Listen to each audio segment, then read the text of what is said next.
لائیں کہیں کہ ہمارا رب اللہ ہے، پھر اس پر جم جائیں۔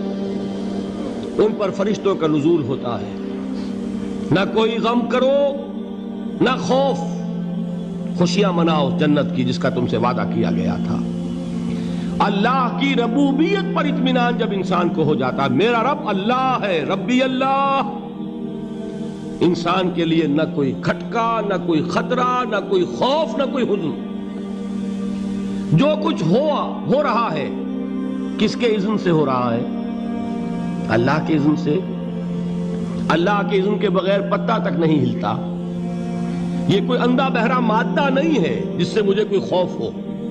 اندھا بھینسا چلا آ رہا ہو اس سے تو ڈرنے کا ہر انسان کو ڈرنا چاہیے، نہ معلوم کس کو ٹکر مار دے۔ لیکن نہیں، اس کائنات کو چلانے والا ایک سمیع و بصیر خدا ہے، وہ جو میرا دوست ہے، میرا ولی ہے۔ اللہ ولی الذین آمنوا یخرجہم من الظلمات الی النور۔ اللہ اہل ایمان کا ولی ہے، ساتھی ہے، پشت پناہ ہے، مددگار ہے، حمایتی ہے۔ بتائیے جسے یقین ہو جائے کہ اللہ میرا مددگار، اللہ میرا محافظ، اللہ میرا پشت پناہ، اللہ میرا حمایتی، اس کے لیے کوئی خوف ہوگا؟ اس سے کوئی ڈر ہوگا؟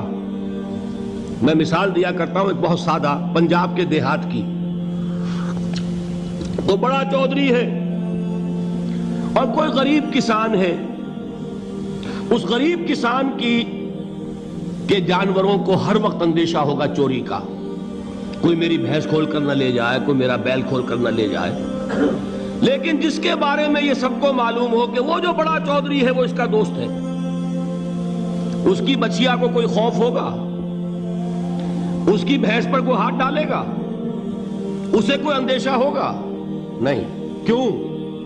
کہ وہ بڑا چودھری، بڑا اس کا یہاں کا سردار، جاگیردار، سب کو معلوم ہے وہ میرا دوست ہے، کوئی میرے خلاف اقدام نہیں کر سکتا۔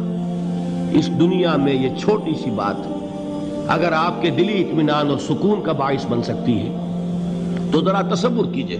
میں لفظ تصور استعمال کروں گا صرف اس لیے کہ اس کا ہم جس کو کہتے ہیں ادراک اور شعور کر نہیں سکتے، اگر کے ساتھ کر سکتے۔ اگر یقین ہو کہ اللہ میرا مددگار اور یقین ہو کہ اللہ ہر آن میرے ساتھ ہے، پھر کوئی خوف؟ کس کا خوف؟ کوئی شے اللہ سے بالا تر ہے؟ کوئی قوت اس سے زیادہ طاقتور ہے؟ کوئی اس کے ارادے کو بدلنے والا ہے؟ کوئی اس کی مشیت کے آڑے آنے والا ہے؟ یہی بات ہے جو حضور نے فرمائی، یہ ایمان کا حاصل ہے لب لباب، کہ دیکھو اچھی طرح اس بات کو ذہن نشین کر لو، اگر تمام انسان مل کر تمہیں کوئی نقصان پہنچانا چاہے نہیں پہنچا سکتے، مگر جو کچھ اللہ نے لکھ دیا ہو، اور تمام انسان مل کر تمہیں کوئی نفع پہنچانا چاہے نہیں پہنچا سکتے، مگر وہ شے جو اللہ نے طے کر دی۔ آپ پھر میں کہوں گا ذرا طاری کیجئے، اسے فرض کیجئے، اسے سوچئے۔ اگر اس حدیث پر ہمارا دل ٹھکا ہوا ہو تو کسی سے ڈر ہوگا؟ یہ مجھے نقصان نہ پہنچا دے، یہ میری رپورٹ خراب نہ کر دے، یہ میری انکریمنٹ نہ رکوا دے، یہ میرا یہ نہ بگاڑ دے، یہ میرے یہ نقصان نہ پہنچا دے۔ اس کا ڈر، اس کا ڈر، اس کا خوف، اس کی خوشامد، اس کے لیے جا کر طرح طرح سے اپنی عزت نفس کو ذلیل کروانا اس کے سامنے، یہ سب کچھ کیوں کرتا ہے انسان؟ جب سمجھتا ہے کہ اس کے ہاتھ میں میرا کوئی نفع ہے، اس کے ہاتھ میں میرے لیے کوئی ضرر ہے، یہ مجھے کوئی غضب پہنچا سکتا ہے، یہ مجھے کوئی نقصان پہنچا سکتا ہے، یہ میرا کوئی کام بنا سکتا ہے، یہ میری کوئی ضرورت پوری کر سکتا ہے، اسی کا نام شرک ہے۔ جہاں آپ نے یہ سمجھا کہ غیر اللہ کے اندر کوئی طاقت موجود ہے، وہی شرک ہے۔ بتوں سے تجھ کو امیدیں، خدا سے نومیدی، مجھے بتا تو صحیح اور کافری کیا ہے؟ شرک تو یہ ہے۔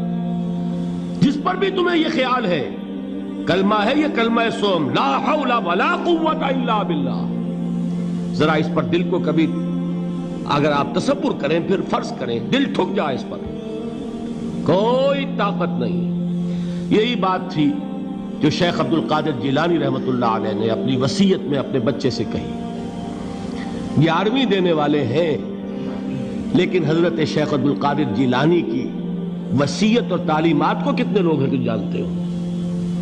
یہ جن مقامات تک پہنچے ہیں وہ کس چیز کی بدولت پہنچے ہیں؟ انہوں نے جو پیغام دیا وہ کیا تھا؟ اے میرے بچے، جس طریقے سے قرآن مجید میں حضرت لقمان کی نصیحتیں جو ہے نقل کر دی گئی ہیں، میں یہ عرض کروں گا بالفرض اگر قرآن حضرت عبد القادر جیلانی کے بعد نازل ہوا ہوتا تو شیخ عبد القادر کی یہ نصیحتیں بھی قرآن میں درج ہوتی. اتنی اونچی نصیحتیں ہیں. اے میرے بچے، اس حقیقت کو ذہن نشین کر لے، لا فاعل فی الحقیقت ولا مؤثر الا اللہ. اس کائنات میں نہ کوئی فاعل حقیقی ہے نہ مؤثر حقیقی ہے سوائے اللہ کے. کسی شے میں کوئی تاثیر نہیں اگر اللہ نہ چاہے.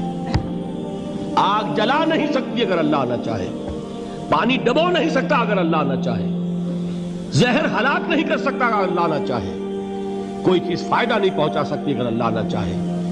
تو در در پہ کیوں سر جھکاتے ہو؟